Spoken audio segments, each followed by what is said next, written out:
In this video, I'm going to talk about how I want to challenge myself this month and how hard it is to deal with failed drawings when experimenting. But first, a few notes on this painting in the background. Painting feels like a monumental task to me at the moment.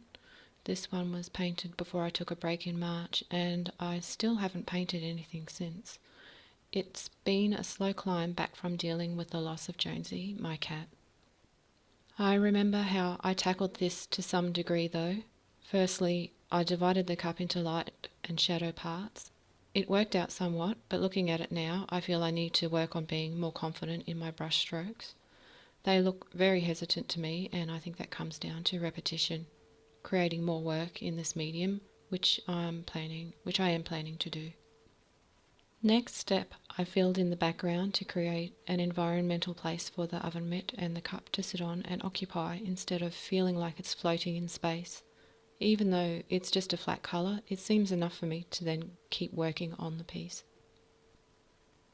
It enables me to go back and work on the decals. Then while I've got the yellow out, I filled in the brightest spots on the mitt before working on its local colour and then the pattern on the flowers. Again, I can see how hesitant I am in my ability to put the paint where I want it during that part, and after that I worked on the shadows more, on the ground and the oven mitt. This is something I was having trouble with. What colour are the shadows? I can't really remember what I used, but it could have been a bit of the opposite colour added to the pale yellow, or I might have just added pre-mixed grey to it. It's something I'll need to take note on in the future when I try this again. After the shadows, I just did some refining until basically I'd had enough of it. Now, about my challenges for the rest of this month. Since I have really only been doing sketches, I have started experimenting a little and deviating from using just one reference to sketch or draw from, combining a couple of references to make a more complete sketch. And if you follow me on Instagram, you might have seen some of the latest images where I have been doing this. A recent one I posted wasn't too bad. It took a lot of brain effort and energy to move away from a standard sketch copy, but the next one I did I felt was a complete failure. It made a boring sketch, and now basically I have two choices.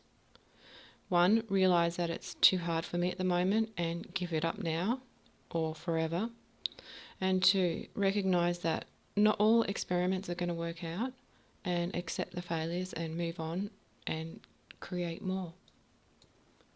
I don't like posting them, but I remember that this is a record of my journey through learning art and that it's not always going to be pretty or easy. Perhaps I'll look back at the ugly bumps and recognise that they were just as necessary as the failures, and I hope that I'll be able to work through them. I'm doing my best to choose option 2. So I will challenge myself to keep making these hideous concoctions and then attempt to analyse what went wrong and, if I'm lucky, what went right. I also want to challenge myself to do at least one gouache painting and one charcoal drawing before the end of this month. I am running out of pre-March videos. I have one left and that's it. So I really need to push myself to make some more, and it's a really hard push at the moment, but I know it will be good for me and it's important for my growth in drawing and painting. And also, since I already made it a goal to upload at least once a week on Fridays, and if I'm going to stick to that, I'll need to at least make one new video before the end of the month. So I'm not particularly confident at the moment, but I'll do the best that I can.